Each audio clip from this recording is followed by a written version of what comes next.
नमस्कार, आप सभी का एचएन कैरियर इंस्टीट्यूट पर मैं जो चौधरी क्लास 10th मैथ के आर्यभट्ट बैच में फिर से एक बार स्वागत है। आई होप आप लोग काफ़ी बढ़िया हैं और आपकी पढ़ाई भी बढ़िया और मस्त तरीके से चल रही होगी। तो आज की हमारी एक्सरसाइज 4.2 और 4.3 को हम करने वाले हैं। तो हमारा एक्सरसाइज 4.2 के प्रश्नावली 4.2 का हमारा लास्ट क्वेश्चन है, क्वेश्चन नंबर 6। क्वेश्चन नंबर 6 को करने से पहले पीछे वाली क्लास में जो आपको होमवर्क के लिए क्वेश्चन दिया गया था, पहले हम उस क्वेश्चन का आंसर चेक करेंगे, उसके बाद हम आज की क्लास को स्टार्ट करेंगे। तो चलो वो क्वेश्चन देखते हैं हम। लास्ट हमारा कल क्वेश्चन था कि एक समकोण त्रिभुज की ऊंचाई उसके आधार से 7 सेंटीमीटर कम है। यदि कर्ण 13 सेंटीमीटर का हो तो अन्य दोनों भुजाएं ज्ञात कीजिए। ठीक है, इस क्वेश्चन को हमें क्या करना है, हमें क्वेश्चन के अंदर पहले द्विघात समीकरण बनाना है। द्विघात समीकरण बनाने के बाद में उसके हमें क्या ज्ञात करने हैं, मूल ज्ञात करने हैं। ठीक है, यानी कि हमें इसे क्या बनाना है, द्विघात समीकरण। हमें एक मान दिया गया किसका, कर्ण का। दूसरा में क्या बोला गया है कि उसकी ऊंचाई उसके आधार से 7 सेंटीमीटर कम है। इसका मतलब उसका आधार की लंबाई हम क्या मान लें, एक्स मीटर मान लें। तो उसकी ऊंचाई क्या हो जाएगी, एक्स माइनस का 7। ठीक है, देखो यहां से हम सॉल्यूशन करते हैं इस क्वेश्चन का। माना कि समकोण त्रिभुज का आधार बराबर x सेंटीमीटर है। तो उसकी ऊंचाई आधार से 7 सेंटीमीटर कम है। इसका मतलब उसकी ऊंचाई कितनी हो जाएगी, x माइनस का 7। ठीक है, तो हम लिख देंगे तथा त्रिभुज की ऊंचाई कितनी हो जाएगी, x माइनस का 7 सेंटीमीटर। ठीक है, कर्ण हमें दिया गया है, कितना दिया गया है, 13 सेंटीमीटर। तो दिया गया है हमें क्या कि कर्ण कर्ण बराबर कितने दिया गया हमें, 13 सेंटीमीटर, 13 सेंटीमीटर। तो अन्य दोनों भुजाएं हमें ज्ञात करनी है। तो आप लोगों को सबको पता है कि जब समकोण त्रिभुज हो तो उसमें फॉर्मूला कौन सा लगता है, पाइथागोरस प्रमेय वाला। पाइथागोरस प्रमेय क्या बोलती है कि कर्ण स्क्वायर बराबर आधार स्क्वायर प्लस लंब स्क्वायर। ठीक है, क्या होता है जब तीनों भुजाएं अगर हमें निकालनी हो, समकोण अगर त्रिभुज हो, तो उसमें कौन सा फॉर्मूला लगता है, पाइथागोरस प्रमेय होगा। पाइथागोरस प्रमेय क्या है, कर्ण स्क्वायर बराबर आधार स्क्वायर प्लस लंब स्क्वायर। तो यहां पे मैं लिख देता हूं, कर्ण स्क्वायर इक्वल टू आधार स्क्वायर प्लस लंब स्क्वायर। आधार यानी आधार, लंब यानी वो किसका बताता है, ऊंचाई को। ठीक है, तो यहां में हमारे पास ऊंचाई क्या हो जाएगी, एक्स माइनस का 7। कर्ण का वैल्यू हमारे पास कितनी है, 13 स्क्वायर इक्वल टू आधार कितना हमारा एक्स, एक्स का स्क्वायर प्लस लंब, ये लंब क्या है, ऊंचाई है। तो ये क्या हो जाएगा, एक्स माइनस का 7 का होल स्क्वायर।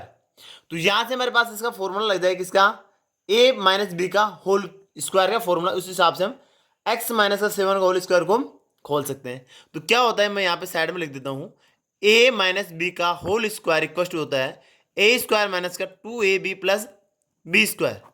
पीछे वाली क्लास में मैंने आपको अच्छे से समझाया था कि इसमें स्क्वायर का फॉर्मूला प्लस में, माइनस में और क्यूब का।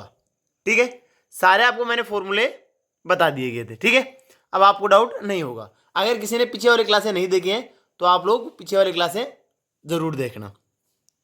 13 का स्क्वायर कितना होगा, 169 इक्वल टू एक्स स्क्वायर यानी x square plus x minus का 7 का होल स्क्वायर। तो x square minus 2 multiply x multiply 7 plus 7 का होल स्क्वायर। तो यहां से हमारे पास क्या हो जाएगा, 169 एक्स स्क्वायर और एक्स स्क्वायर कितने हो जाएंगे, 2x स्क्वायर माइनस का 14x और यहां से 7 का स्क्वायर कितना हो जाएगा, 49। ठीक है, अब इस 169 को उस साइड में ले ले, क्योंकि हमारा जब द्विघात समीकरण बनाना रहता है उसमें क्या होता है कि 2x स्क्वायर माइनस का या प्लस का मान लो x और अचर पद के इक्वल में क्या होना चाहिए, 0। तो मैं इस पूरे इक्वेशन को आप लोग ऐसे भी लिख सकते हैं, कैसे, 2x स्क्वायर माइनस का 14x प्लस 49 इक्वल टू 169।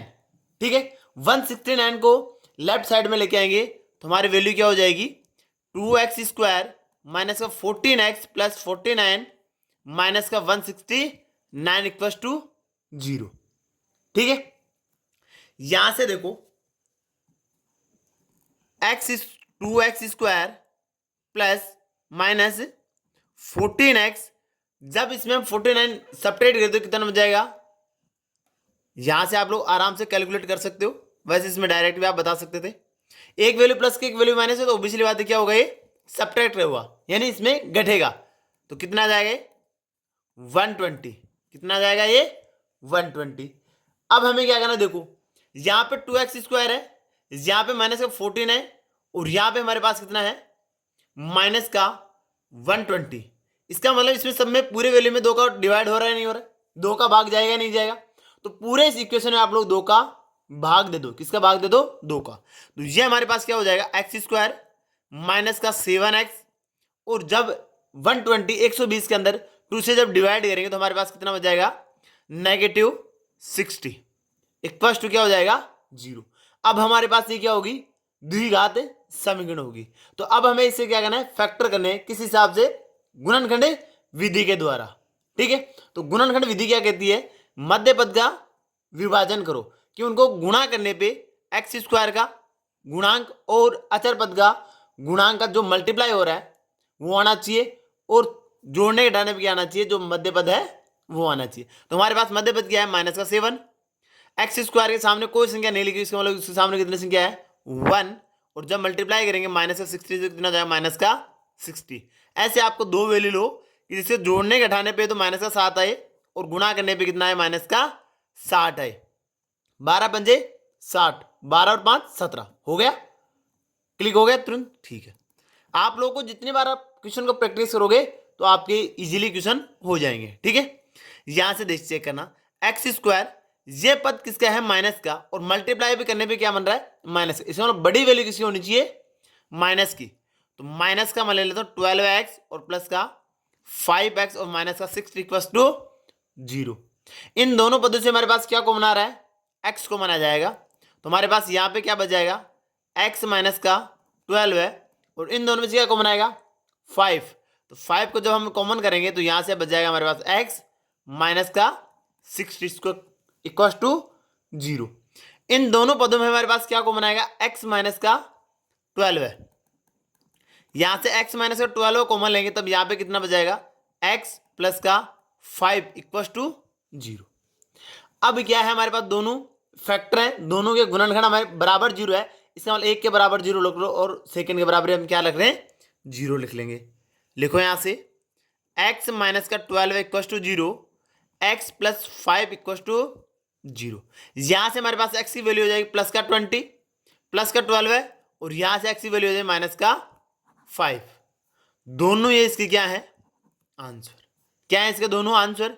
आप लोग एक काम बताओ, दोनों इसके आंसर हो सकते हैं क्या, माइनस की वैल्यू हो सकती है क्या, अरे भुजा लेनी है वो भी त्रिभुज की, कोई माइनस में हो सकती है नहीं हो सकती, इसका मतलब ये भुजा इसकी नहीं होगी। क्यों नहीं होगी, क्योंकि ये क्या है ऋणात्मक संख्या है, नेगेटिव संख्या है, जो कि भुजा हमेशा और हमेशा क्या होती है पॉजिटिव। तो x की वैल्यू कितनी हो जाएगी यहाँ पे 12 है, लंबाई हो या चौड़ाई हो या ऊंचाई हो हमेशा वो किस में होंगी प्लस में होंगी, ऐसे तो है नहीं माइनस में हो जाएंगी वो वैल्यू। तो हम लिख देंगे अतः त्रिभुज की आधार माना था उन्हें, तो त्रिभुज का आधार x बराबर कितना जाएगा 12 है। हमें क्या पूछ रहा है ऊंचाई, तो ऊंचाई क्या आएगी x माइनस का 7। तो यहां से इसकी ऊंचाई भी बता देंगे हम x माइनस का 7, x की वैल्यू हमारे पास 12 है, 12 माइनस 7 कितना बच जाएगी 5। तो 5 सेंटीमीटर तो क्या है इसकी ऊंचाई, और इसकी आधार क्या है 12 सेंटीमीटर, ये इसका क्या है आंसर। ठीक है, नेक्स्ट क्वेश्चन हम आज की क्लास को स्टार्ट करते हैं। एक्सरसाइज 4.2 का लास्ट क्वेश्चन हमारा 6 क्वेश्चन। ठीक है, अच्छे से देखना, इसमें भी हमें बस वर्ड प्रॉब्लम दिए हैं, यानी आपको भाषा में लिख के दिया गया है। पहले उससे आप लोग द्विघात समीकरण बनाना है, द्विघात समीकरण बनाने के बाद में उसे हम क्या करेंगे सॉल्व करेंगे। देखो यहाँ पे x हमें किसके मानना है और कैसे हम इसको द्विघात इक्वेशन हमें बनाते हैं। एक कुटीर उद्योग एक दिन में कुछ बर्तनों का निर्माण करता है। एक विशेष दिन में यह देखा गया कि प्रत्येक नग का निर्माण लागत उस दिन के निर्माण किए गए बर्तनों की संख्या के दुगुने से क्या है 3 अधिक है। क्या है ये? उस दिन की लागत। क्या कह रहा है? बर्तनों की संख्या के दुगुनी से 3 अधिक है। ठीक है, यदि उस दिन से कुल निर्माण लागत 90 रुपए थी तो निर्मित बर्तनों की संख्या और प्रत्येक नग की लागत ज्ञात कीजिए। ठीक है, चलो देखो यहां से सबसे पहले हम क्या मानेंगे? बर्तनों की संख्या। तो लिखेंगे माना कि एक दिन में उद्योग द्वारा निर्मित बर्तनों की संख्या इक्वल टू क्या हो जाएगी? एक्स। अगर उसके बर्तनों की संख्या कितनी है? एक्स। तो देखो लागत क्या कह रहा है? लागत कह रहा है कि बर्तनों की संख्या के दुगुने से क्या है? 3 अधिक। ठीक है, तो मैं यहां से लिख देता हूं प्रत्येक नग की निर्माण लागत क्या हो जाएगी? एक्स, यानी दुगुने। दुगुने कर दो 2x से 3 अधिक है, मतलब प्लस का क्या कर दो? 3। ये क्या है? प्रत्येक नग की क्या है? लागत है। इसका मतलब अगर हमें x मिल जाएगा, यानी बर्तनों की संख्या अगर हमें मिल जाए तो उसके निर्माण की लागत भी बता सकते हैं, क्योंकि यहां पे x की वैल्यू पुट करेंगे और जब हम उसे 2 से मल्टीप्लाई करके और 3 उसमें ऐड करेंगे तो वो क्या हो जाएगी? प्रत्येक नग यानी एक नग की क्या आ जाएगी? वो लागत आ जाएगी। ठीक है, हमें क्या क्या आएगी? कुल निर्माण लागत। कुल निर्माण लागत का मतलब क्या है? बर्तनों की संख्या, यानी कुल कितने बने और एक कितने का है, उन दोनों का जब मल्टीप्लाई कर दिया जाए तो वो क्या होती है? कुल लागत। यानी कि कितने बर्तन बने, यानी हमने कितने बर्तन खरीदे। ऐसे समझ लो कि मान लो अगर हमें 3 चीज खरीदनी है तो उसका टोटल मूल्य चाहिए। इसका मतलब हमने खरीदी कितने? 3 चीजें।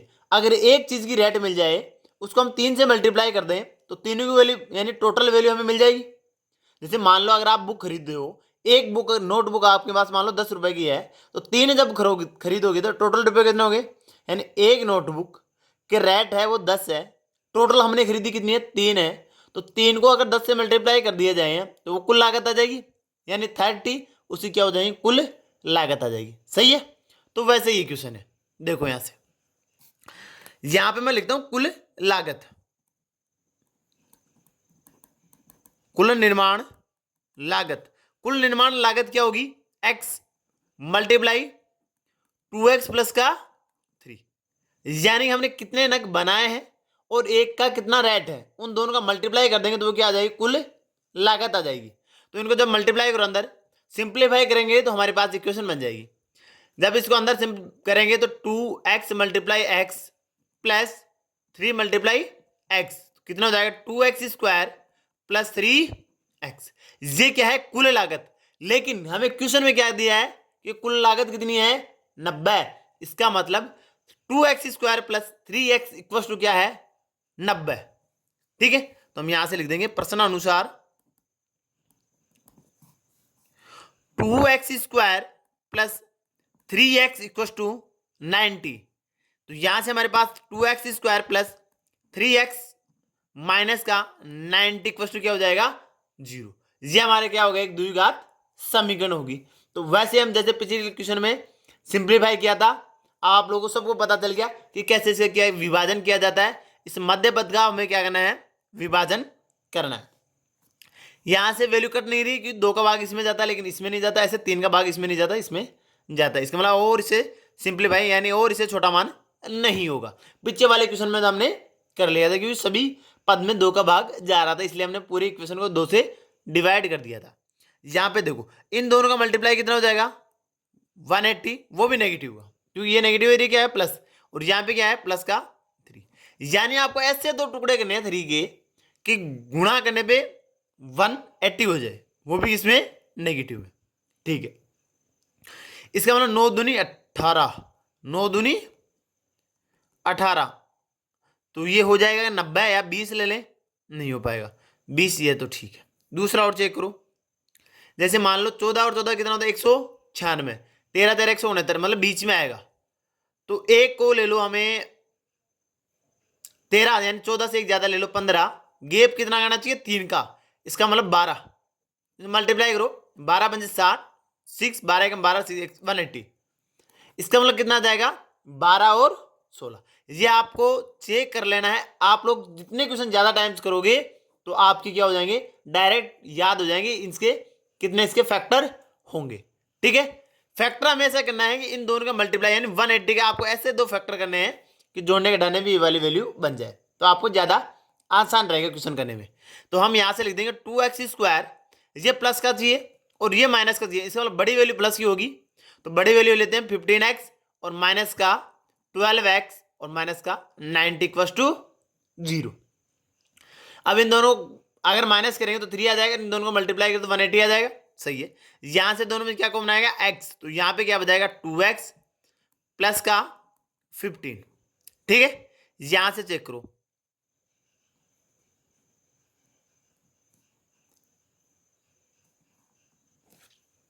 क्या आ रहा है हमारे पास में, 12 कॉमन आ जाएगा, आ जाएगा।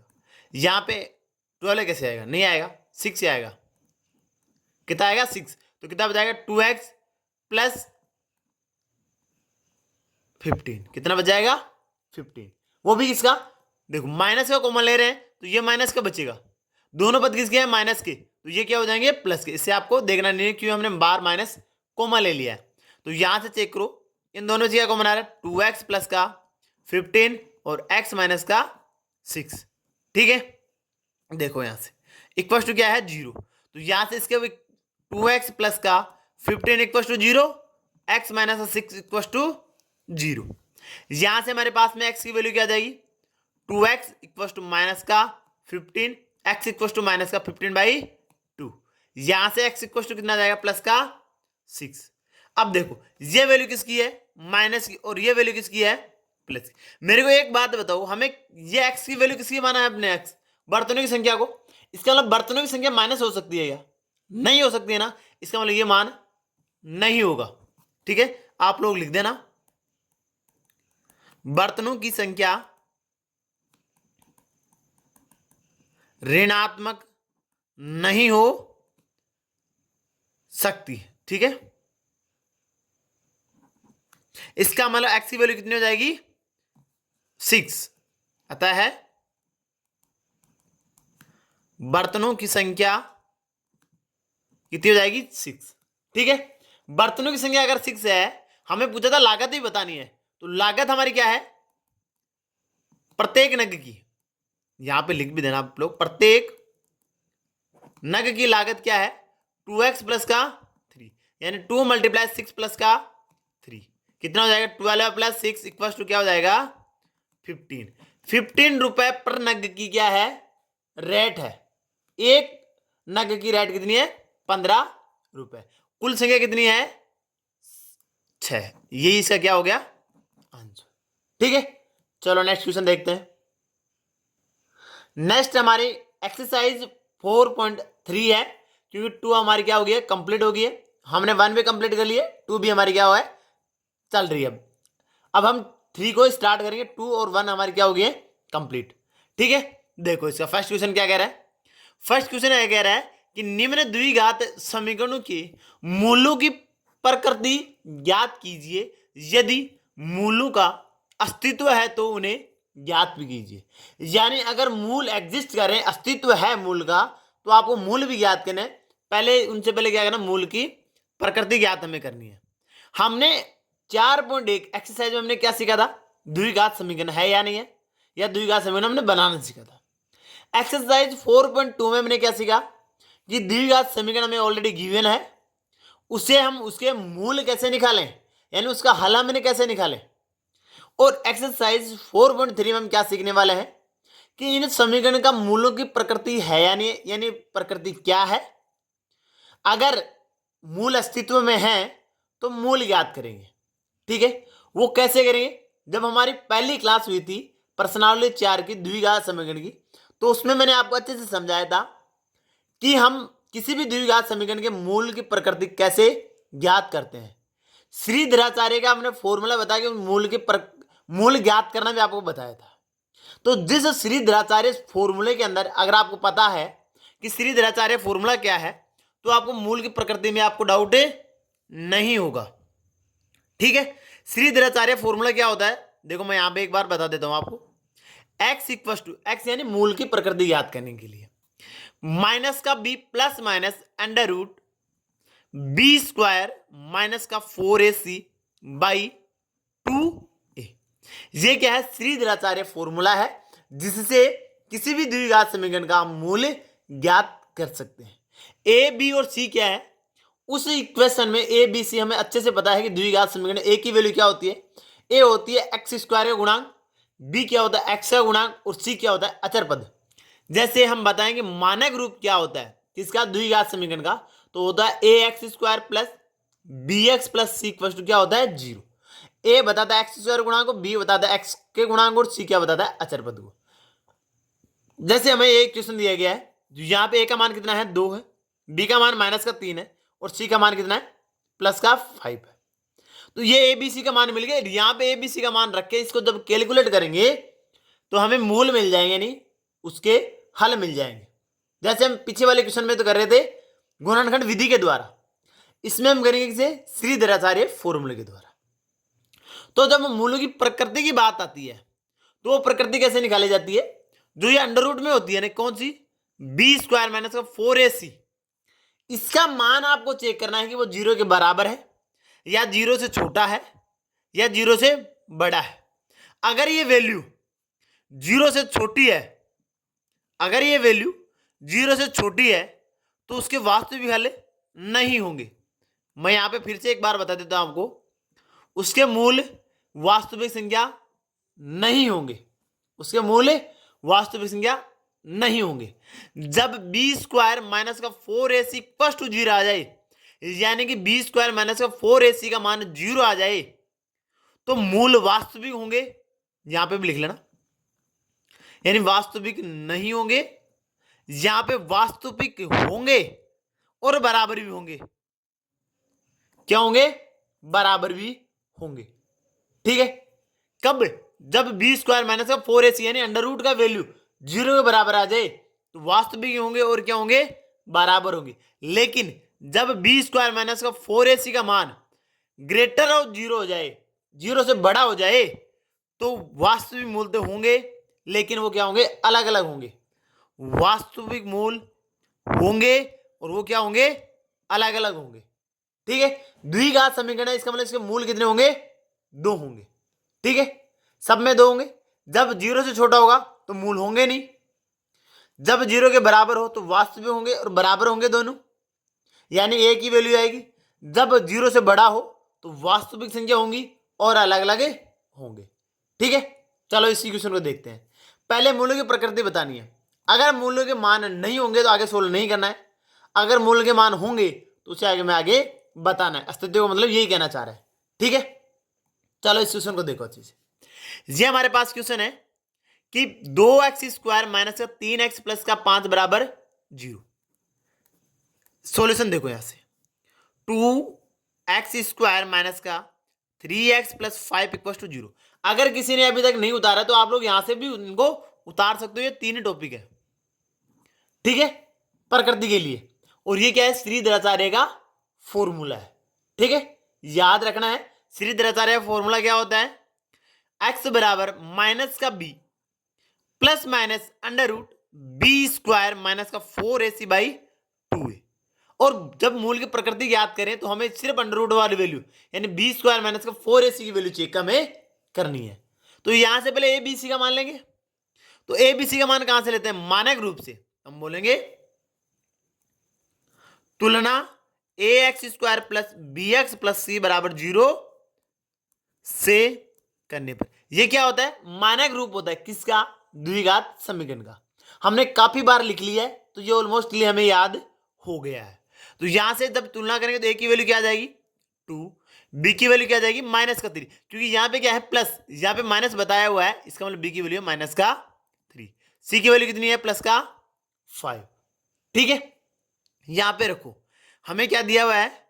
बी स्क्वायर माइनस का 4ac के अंदर रखना है और चेक करना है कि क्या इसकी वैल्यू 0 है या 0 से कम है या 0 से ज्यादा है। रखो यहां पे b का मान माइनस का 3 का होल स्क्वायर माइनस का 4 मल्टीप्लाई a का वैल्यू क्या है? 2 और c की वैल्यू क्या है? 5। तो यहां से हमारे पास होगी माइनस का 3 का जब स्क्वायर करेंगे तो माइनस माइनस क्या हो जाएगा, प्लस 3 का स्क्वायर कितना हो जाएगा, 9। ये क्या है माइनस, तो माइनस 5 दूनी 10 और 10 चौके 40, किसके, माइनस के। माइनस के जब 14 है, 40 है और प्लस है क्या है 9, तो इसको सपरेट करें तो क्या हो जाएगा माइनस का 31। ये किसके आ रही है वैल्यू, नेगेटिव। इसका मतलब ये वैल्यू क्या है, 0 से छोटी है, और जब 0 से छोटी होती है तो उसके वास्तविक हल नहीं होते हैं, यानी हल इसके नहीं होंगे। अतः हम लिख देंगे नीचे वाली लाइन में, अतः है दिया गया द्विघात समीकरण का कोई वास्तविक मूल नहीं है। ठीक है, बस ये लिखिए, हमारा इसका क्या हो गया, आंसर कंप्लीट हो गया।